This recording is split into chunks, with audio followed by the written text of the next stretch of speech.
Every time there's an attack, all the clues and details and the inconsistencies, they paint a picture that's again and again denied by the system, and the very idea of hinting at a conspiracy or a false flag event is ridiculed and laughed off and considered to be ridiculous.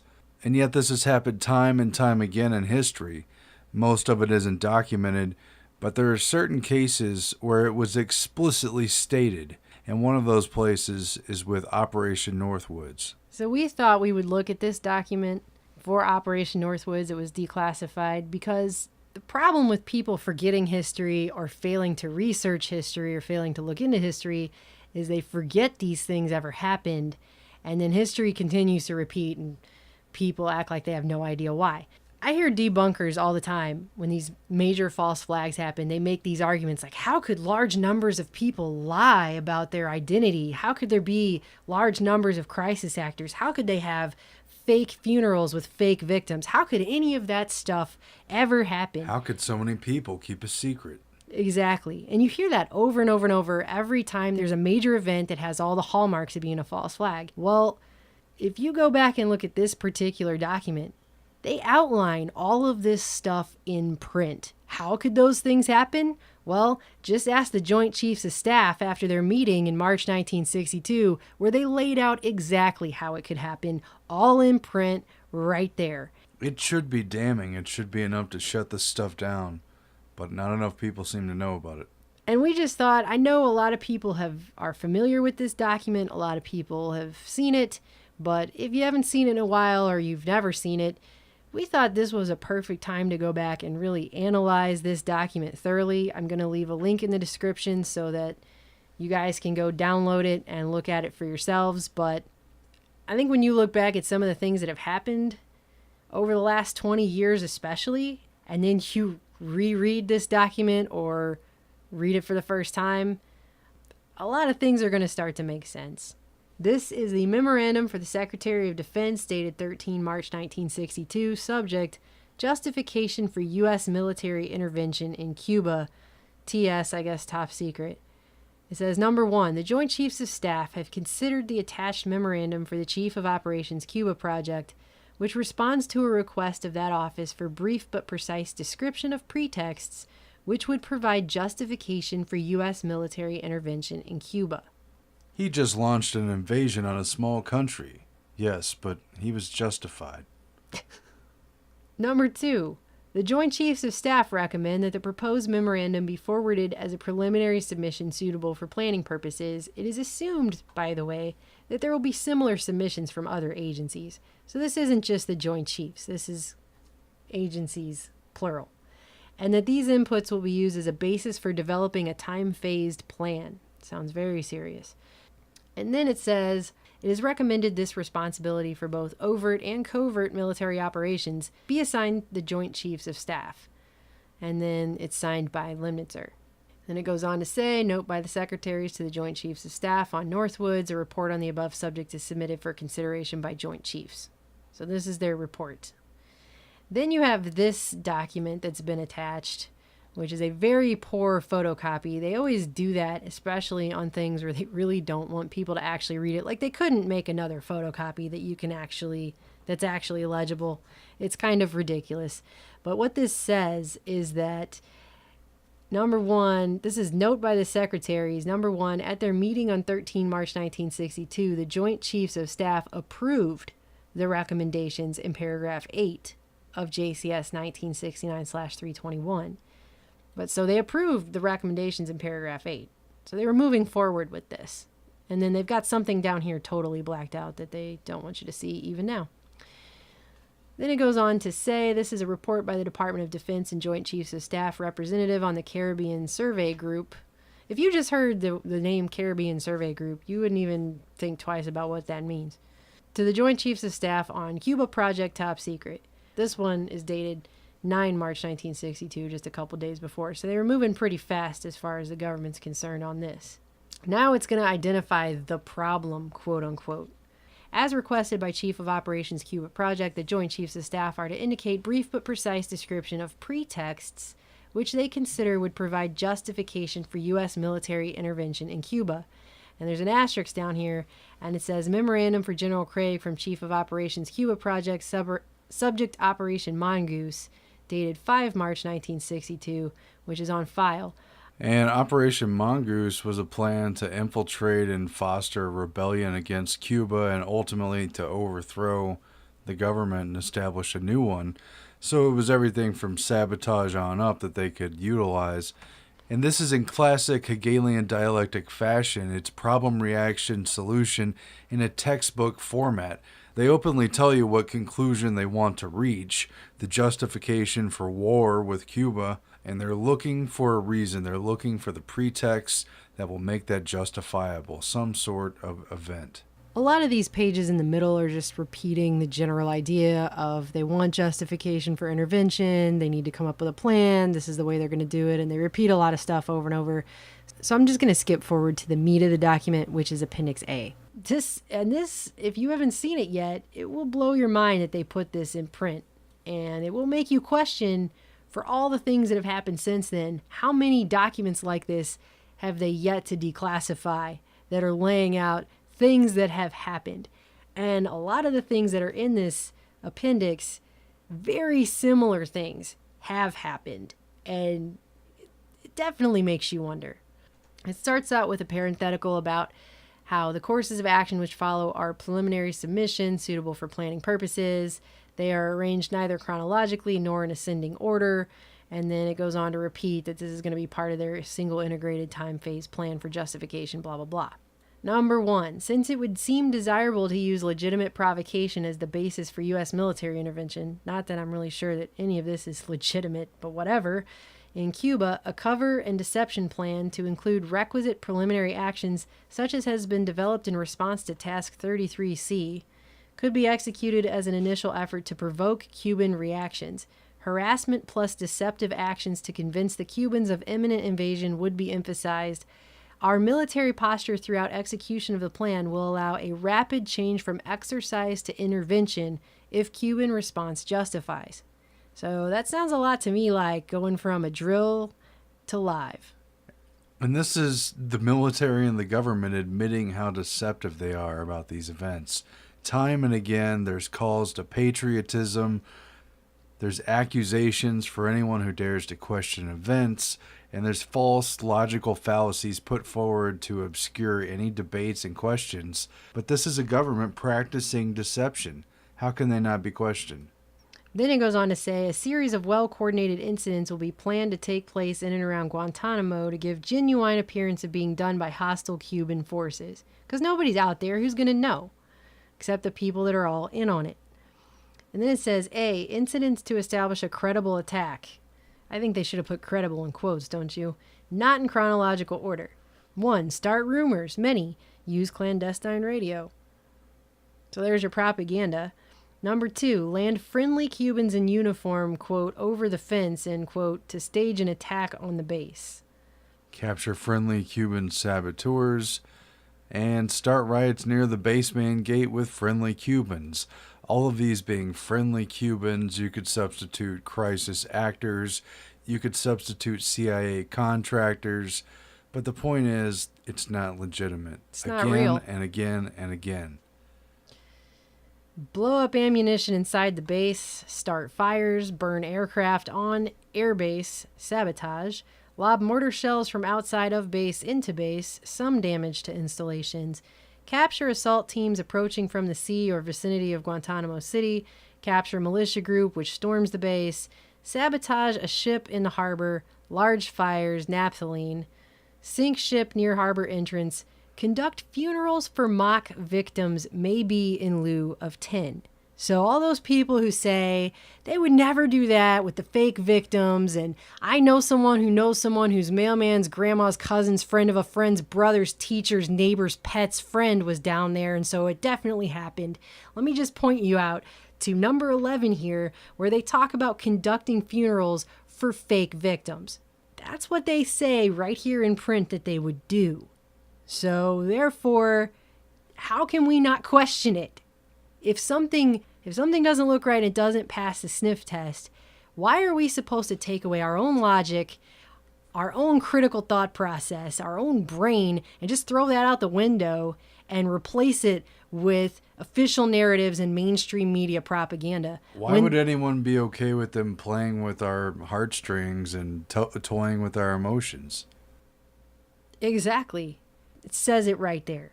Then it goes on to say, United States would respond by executing offensive operations to secure water and power supplies, destroying artillery and mortar emplacements which threaten the base. C. Commence large-scale United States military operations. Then it goes on to say, number 3, a quote-unquote remember the Maine incident could be arranged in several forms.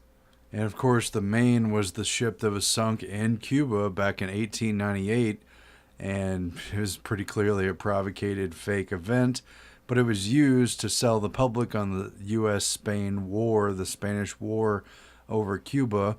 It was used to blame Maine, and William Randolph Hearst and others basically dreamed this thing up and sold it in the papers through false pictures and false stories. And they go on to say they could blow up a U.S. ship in Guantanamo Bay and blame Cuba. When have we ever heard of them using an attack on a ship as a provocation and justification for war? Gee, I don't know. Vietnam, anybody? Lusitania, World War I, it happens over and over again. The USS Cole with Osama bin Laden before the 9/11 attacks, over and over again. And then it says we could blow up a drone vessel, an unmanned drone vessel, anywhere in Cuban waters. We could arrange to cause such incident in the vicinity of Havana or Santiago as a spectacular result of Cuban attack from the air or sea or both. The presence of Cuban planes or ships merely investigating the intent of the vessel could be fairly compelling evidence that the ship was taken under attack. The nearness to Havana or Santiago would add credibility, especially to those people that might have heard the blast or have seen the fire. The U.S. could follow up with an air-sea rescue operation covered by U.S. fighters to quote-unquote evacuate remaining members of the non-existent crew. So they're going to tell everyone that they attacked people, soldiers, our soldiers, the ones that they always walk all over. They're going to make it seem like a lot of them were harmed when they didn't even exist. They're not real. Well, and how different is an exercise to practice for the eventuality from pretending that a search and rescue is taking place after a fake or provocated event?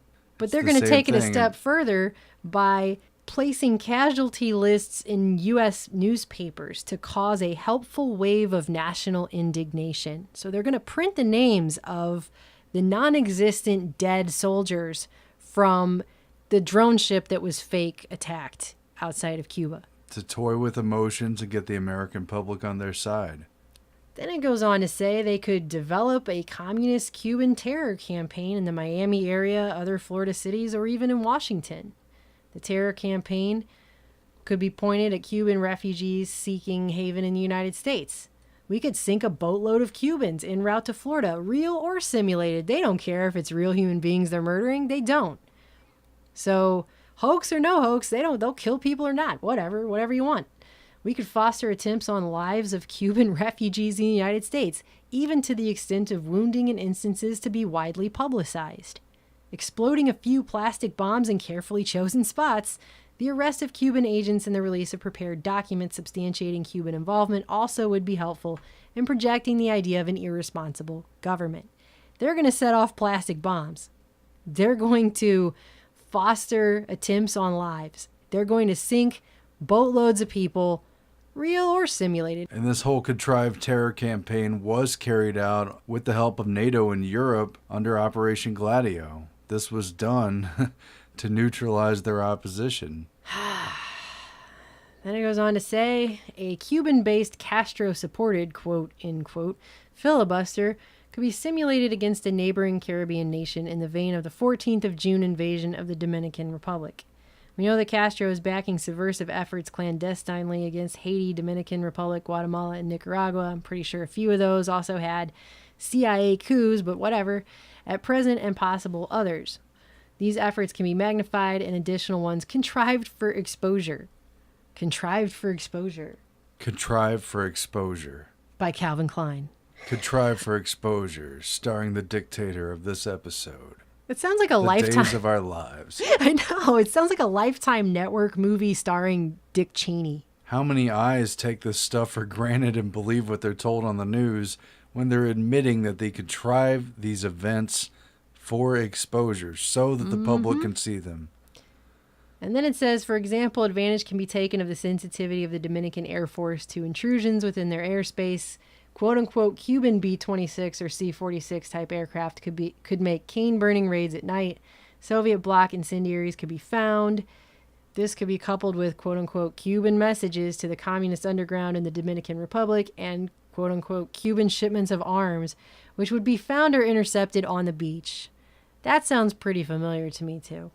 And it goes on to say, use of MiG-type aircraft by U.S. pilots could provide additional provocation, harassment of civil air, attacks on surface shipping, and destruction of U.S. military drone aircraft by MiG-type planes would be useful as complementary actions. An F-86 properly painted would convince air passengers they saw a Cuban MiG, especially if the pilot of the transport were to announce such fact. So you'll believe it because they told you to, not because that's what you're really even seeing. The primary drawback to this suggestion appears to be the security risk inherent in obtaining or modifying an aircraft, but it goes on to say, however, reasonable copies of the MiG could be produced from U.S. sources in about 3 months through their defense contractors. It gets worse. Number 7, hijacking attempts against civil air and surface craft should appear to continue as harassing measures condoned by the government of Cuba. Concurrently, genuine defections of Cuban civil and military air and surface craft should be encouraged. This one, I think, though, number 8, really does take the crap cake. It says it is possible to create an incident which will demonstrate convincingly that a Cuban aircraft has attacked and shot down a chartered civil airliner en route from the United States to Jamaica, Guatemala, Panama, or Venezuela. The destination would be chosen only to cause the flight plan route to cross Cuba. The passengers could be a group of college students off on a holiday or any grouping of persons with a common interest to support chartering a non-scheduled flight.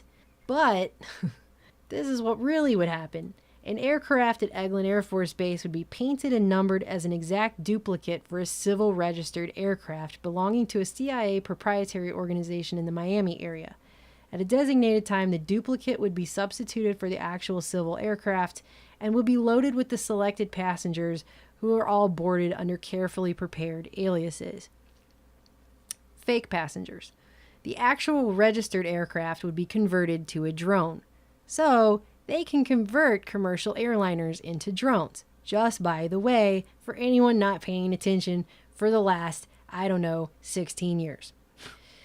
B. Takeoff times of the drone aircraft and the actual aircraft will be scheduled to allow a rendezvous south of Florida. From the rendezvous point, the passenger-carrying aircraft will descend to minimum altitude and go directly into an auxiliary field at Eglin Air Force Base, where arrangements will have been made to evacuate all the passengers and return the aircraft to its original status. So the other aircraft will disappear. The drone aircraft, meanwhile, will continue to fly the filed flight plan. When over Cuba, the drone will begin transmitting on the international distress frequency a Mayday message stating he is under attack by Cuban MiG aircraft. The transmission will be interrupted by destruction of the aircraft, which will be triggered by radio signal. This will allow the ICAO radio stations in the Western Hemisphere to tell the U.S. what has happened to the aircraft instead of the U.S. trying to sell the incident. This will answer the questions, how could they make cell phone calls from 30,000 feet on a hijacked plane? Exactly. How could so many people be in on it? How could they? How could they keep a secret? How? I can't imagine it, but the Joint Chiefs of Staff can, because they did right here, okay? And that is how a whole plane full of victims is actually a plane full of non-existent fake passengers with aliases who they just fly below radar to an Air Force base somewhere. They unload those people, and the drone continues on and takes the place. And why are they dumping fake passports at the crash site? Oh, it's a guy with a whole bunch of passports. What is he doing with them? Oh, he's scattering them all over the ground. Why? Why is he scattering a bunch of passports from the Netherlands all over the ground? The Netherlands, where a bunch of the people that were supposedly killed on this flight were coming from. How are planes just disappearing out of the sky? I have no idea. How did these passports survive the explosion on the towers? Why are they all intact if they were in this crash? Oh, the first one they got is a little girl. and a little boy. Explain to me what is going on here, because I really don't understand it. It's the same video they're showing in the background here as the Prime Minister is speaking. There it is, up there in the corner. See? They showed it. Number 9. It is possible to create an incident which will make it appear that communist Cuban MiGs have destroyed a U.S. Air Force aircraft over international waters in an unprovoked attack. A. Approximately 4 or 5 F-101 aircraft will be dispatched and trail from Homestead Air Force Base, Florida to the vicinity of Cuba. Their mission will be to reverse course and simulate secure aircraft for an air defense exercise in southern Florida. These aircraft would conduct variations of these flights at frequent intervals. Crews would be briefed to remain at least 12 miles off the Cuban coast. However, they would be required to carry live ammunition in the event that hostile actions were taken by Cuban MiGs. B. On one such flight, a pre-briefed pilot would fly tail-end Charlie at considerable interval between aircraft. While near the Cuban island, this pilot would broadcast that he had been jumped by MiGs and was going down.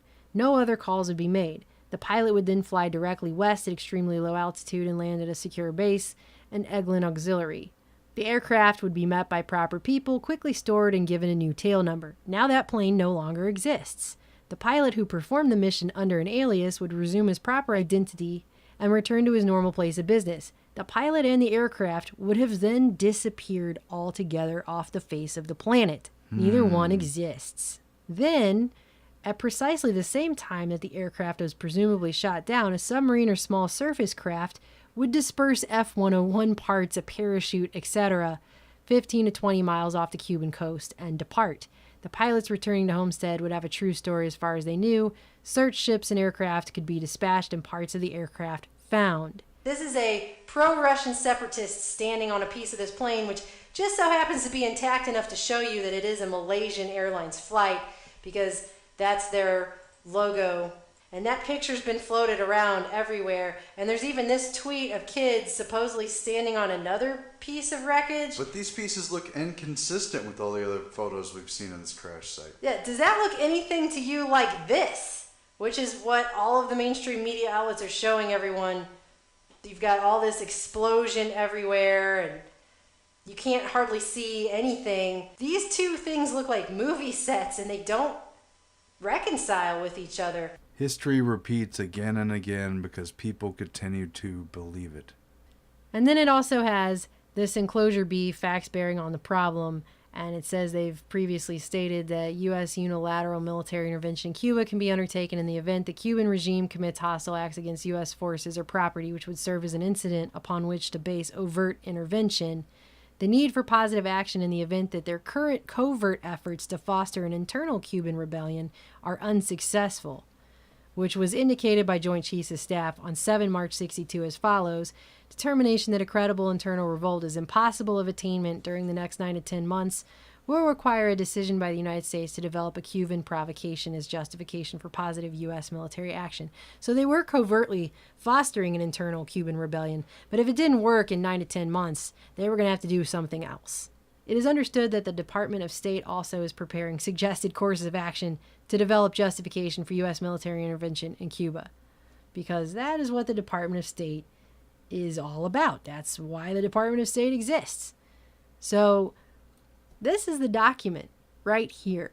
And all of those people who want to debunk false flags all the time and act like you're a crazy tinfoil hatter, that you would even dare to begin to question the official story.